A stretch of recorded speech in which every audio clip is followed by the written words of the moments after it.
All right, so we're going over the study guide for cluster 6, and this is scatter plots, lines of best fit, and two-way tables. Okay. All right, so I'm going to read the first one, and then you're going to choose the best answer. Okay, so the first one says the points, and these are the points listed here, were plotted on a coordinate plane. What is the association? Okay, what is the association? All right, so let me go through the different answer choices. Positive, linear, that means the points are going up and it's a straight line. Negative, linear association, the points are going down and it's a straight line. Positive, non-linear, that means that the points for the most part are going up, but it's not a perfect straight line. Negative nonlinear, that means the points are going down and it's not a perfect straight line. Okay, so I want you to choose the best answer. Graph them to see which one of these is the best answer. I'm going to pause for the cause. It forms a perfect straight line. How, Ms. Reyes, do you know that? You could graph the points to see that it's forming a perfect straight line. You go to stat, go to edit, and you can type in the ordered pairs. Let's type in the x values first. 0, -2, -6, +6, 4, -1, okay? And then go over and type in the y values, 3, -7, -27, 33, and 23, and then -2, okay? Make sure that it matches up. All right, so now after you do that, then you're going to graph them. Ms. Reyes, how do you graph? You go to second y equals, and you cut your first plot on. You press enter again to make sure that it's on. And then if you graph, you're not going to be able to see all the points. So we want to fix the coordinate plane. Go to window to fix the coordinate plane. Your x values, the smallest one is a -6. So -10 is good. Your highest x value is a positive like 4. So that's okay too. Now go down to your intervals, go up by 1.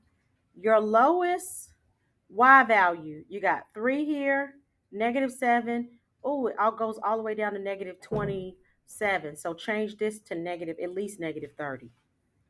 And then it goes all the way up. You got 3, -7, goes all the way up to 33. Wow. So let's go all the way up to 40. Okay. And now let's graph.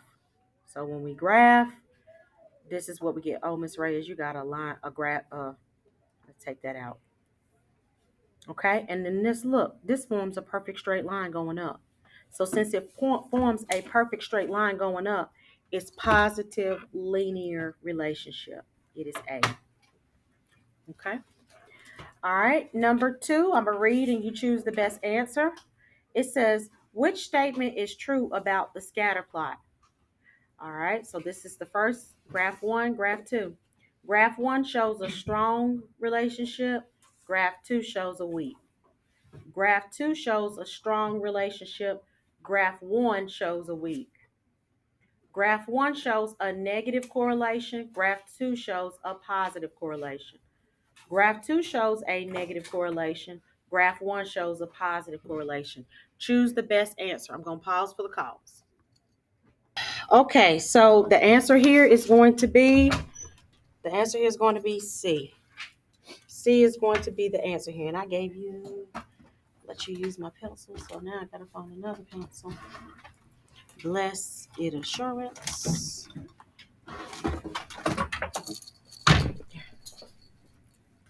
Sit up, sit up, sit up. All right, come on, Terrence. You gotta do better than that, baby. All right, so here is C.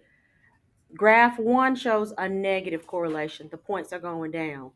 Graph 2 shows a positive correlation. The points are going up. All right, let's look at number 3. Which characteristics describe the data shown in the scatter plot? Click on the characteristics. So we're just going to circle the characteristics, and it's going to be more than one answer. So circle all that apply to this scatter plot. Okay, circle all of these that apply to this particular scatter plot. I'm going to pause for the call. Circle all that apply. There's more than one answer here. The first one, this is a negative correlation because the points are going down. So you should choose that one. The points don't form a perfect straight line, so it is a nonlinear association. So it should be those two. Okay. All right, number 4.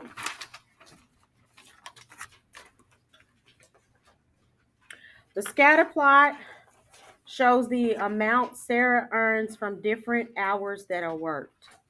Okay, so X, the number of hours, that's your independent variable. Y, the amount of earnings, that's your dependent variable. Now you're going to choose the best answer. It says, which statement describes the relationship between the earnings? They're going to say earnings first, which is the Y, and the number of hours worked. Okay. So A says the amount of earnings decrease.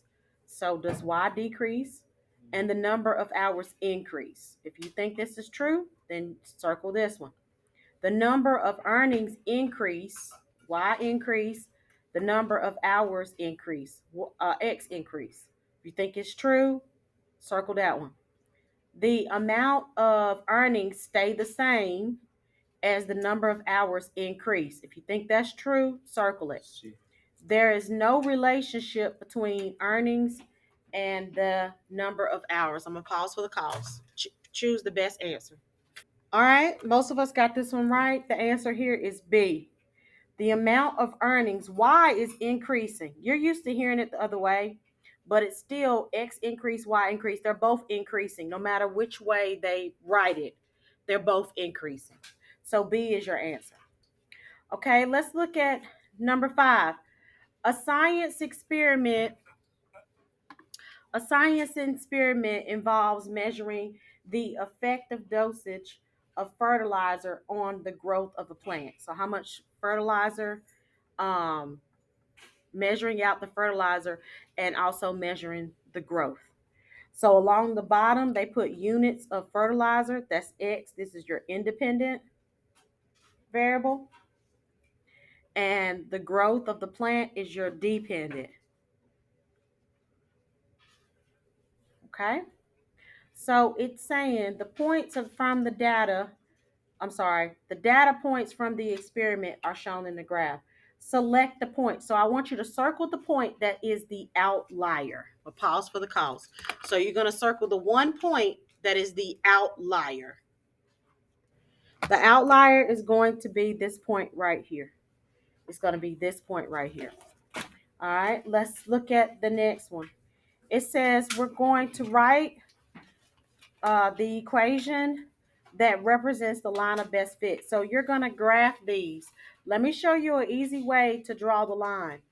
Easy way to draw the line, these lines, is to graph them in the calculator and pick 2 points. I'm a second plus 7, 1, 2. Clear my calculator.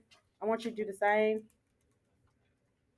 And I'm going to show you an easy way to answer this problem because you're going to need to be able to do this.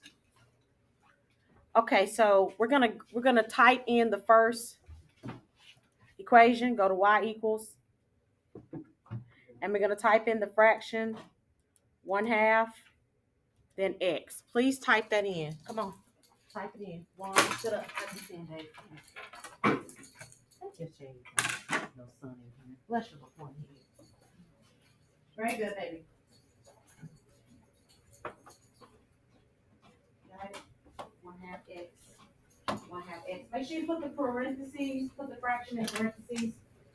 1/2 x. Come on, baby. So you'll be able to type this. Okay, go to y equals. That's y equals. And then clear that out. Yeah, clear all those out. Okay. Go back up to the first line and type in 1/2 x. Okay.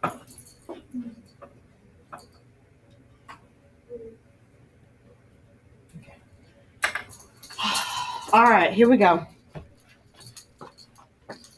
So now when we do this, we're going to press second graph, and let's pick 2 good points to draw the line through. That's easier than trying to graph it on this right here. So one good point is 0, 0. And another good point, this is going up by tens. So let's see if we can go over to 10, down to 10. So we got 10 and 5.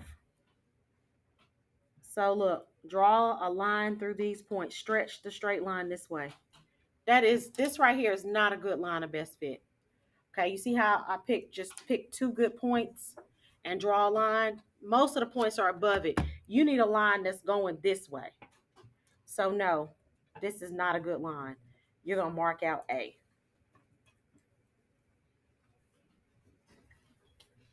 So now let's type in this equation. Go to y equals, clear the equation that's there, and type in 2x minus 17. It looks faded, but it's supposed to be a minus, okay? So now I'm going to go to my table again and pick out 2 points. Second graph. So one of the points that I could choose is 9 and 1. So I'm going to go to this. 9 is right here, and 1 is a little above it. So let's choose that right there, that point. And then the other point we have is 10. No, I need another one. 10 and 3 is not very far. I need one that's a little further away. 17 maybe. 17 on here. This is 15. 17 is right in here somewhere. And 17 is up here somewhere. See how these points are kind of in the middle? This is a really good line of best fit. So this might be the best answer right here. And look, let's look at this one. C. Go to y equals, clear it out, and let's type in 3x plus 4. And let's look at some ordered pairs there. Pick 2 good ordered pairs and see if you can draw a line. So far, that was a really good line of best fit. Let's see if there's an even better one. I doubt it because that one was so good. I'm going to go to 10. What's 10 and 34? 10 and 34 is way up here. Now, you know good and well that's not going to be no good line of best fit. So let me just mark this all the way out.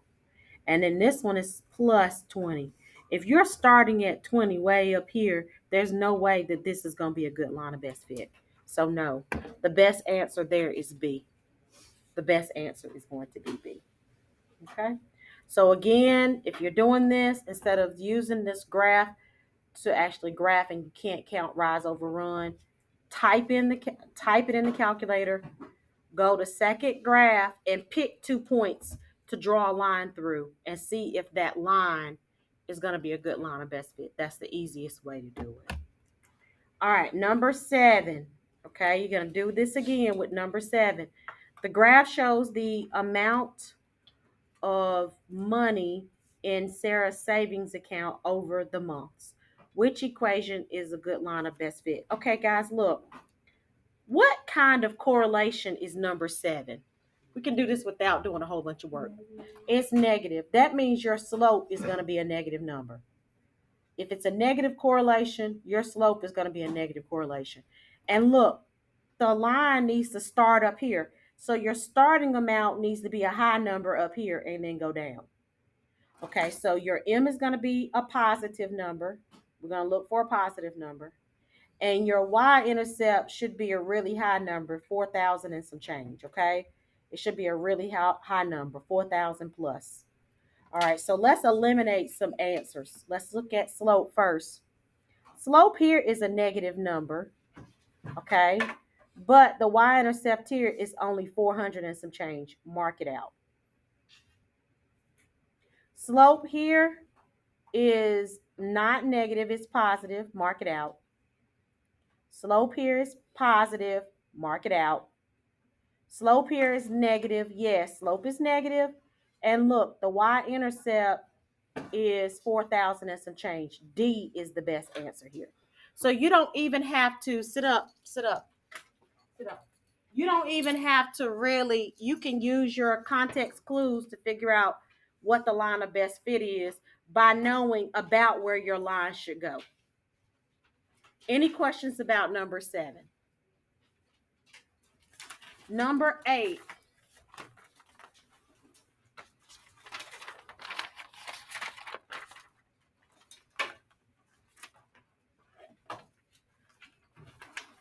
For scatter plots with the trend line shown, which scatter plot shows the trend line that is the best for the points?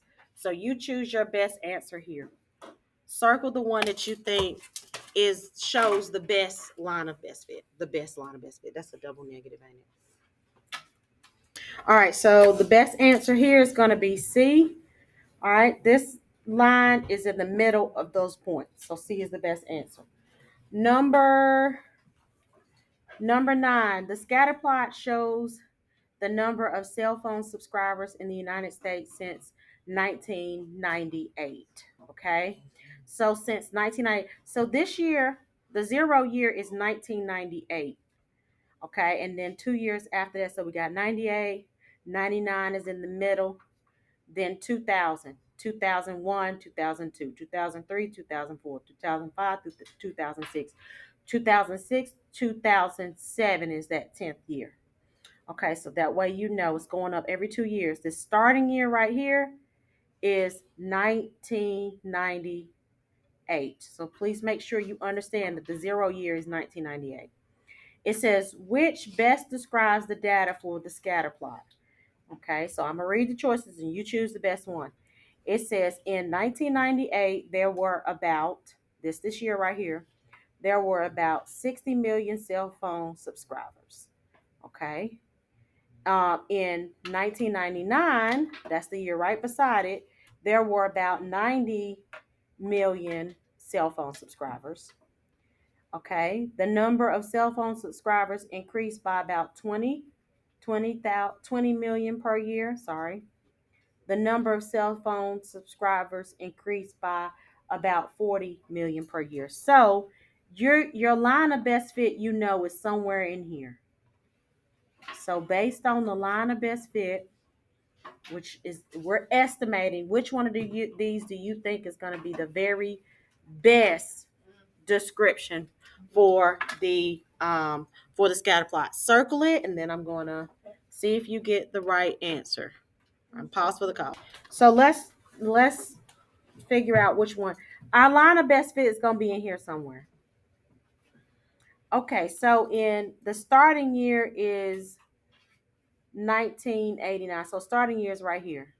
And it's saying it's about 60 million. So 60 is going to be somewhere in here.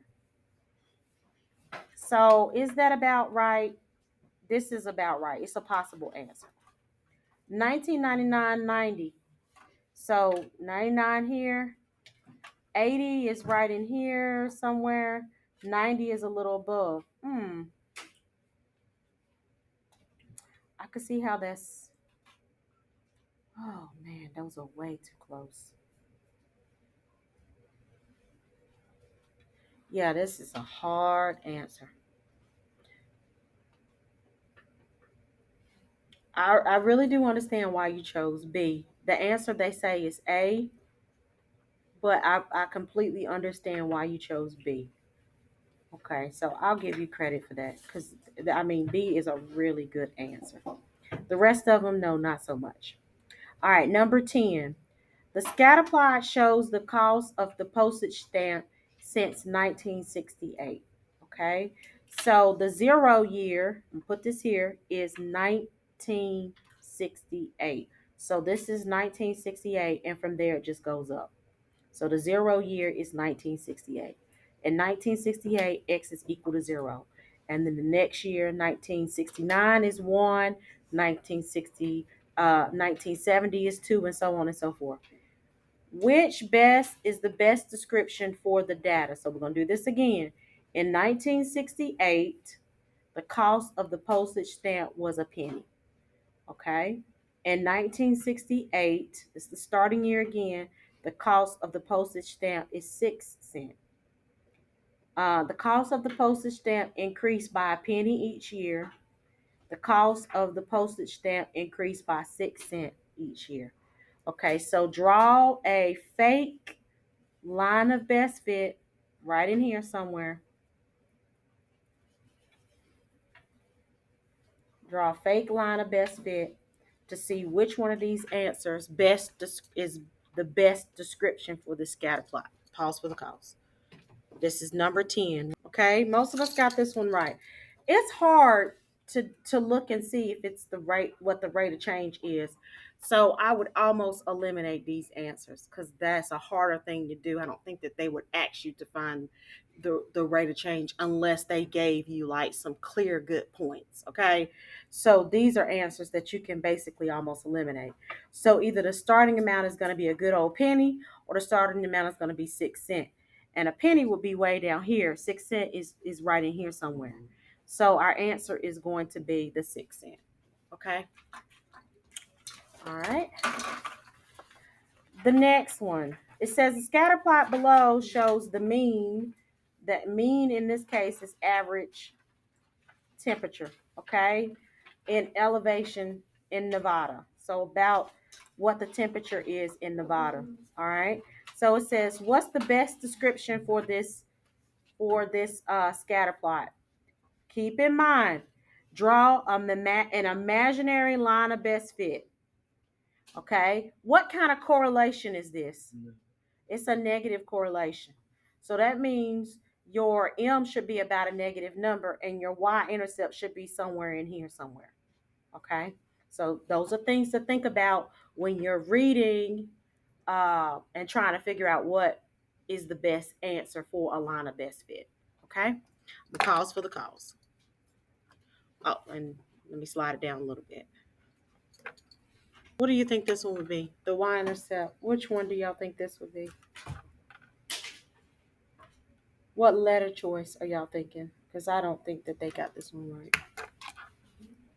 What you say? B. Okay. So the Y-intercept will be the temperature at an elevation of 0. That's down here. No. The Y-intercept will be the temperature at the highest elevation. The Y-intercept would be a temperature at the elevation of 2,500.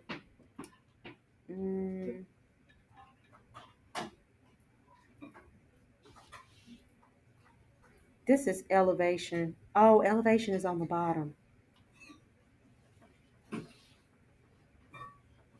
So it's A because elevation is your X. So it has to cross at this point. It has to be over here. So your answer is A. Okay. So Y-intercept, it has to be where X is equal to 0. This is saying where X is equal to 0. And yeah, it would have to be where X is equal to 0 in order for it to cross the Y-intercept. So that's a tricky question. The answer for this one is A. Okay. All right, number 12. The table below shows the number of patients a dentist has and whether or not they have braces. So this is a two-way table. You're comparing adults to children. They have braces, do not have braces. The column that they don't have is total. They don't have total here, and they don't have total here. Okay? All right. It says approximately what percent of dentist patients have braces? So figure out, don't forget to do your totals. Figure out what would be the percent of dentist patients that have braces. They have braces. Okay, so you got the amount of people, number of people that have braces on the top. And does it say whether or not they have to be a child or adult? No. Over the total. So the amount of people that have or patients that have braces on the top, and then the total is on the bottom. See if you can come up with a percent. All right, so it's asking for the total amount of people that have braces. Doesn't it say adults or children? So you add them together. It's the total amount that have braces. So you're going to say the 48 plus 75. So the total amount of people that have braces is 123 over the total amount of people in all. So That's going to be all of them combined, right? And how much is that? What was your grand total on that? Let's add these two together. We got 48, sorry, plus 280. Is that 281? So that's 329 adults. Let's see how many children. 75 plus 177. Good job, babe. And then we're going to add these two amounts together to figure out it's 506. Okay, so we got 126 divided by 506. So 126 divided by 506, and that gives us 0.249. So that's about 24%. Number 13.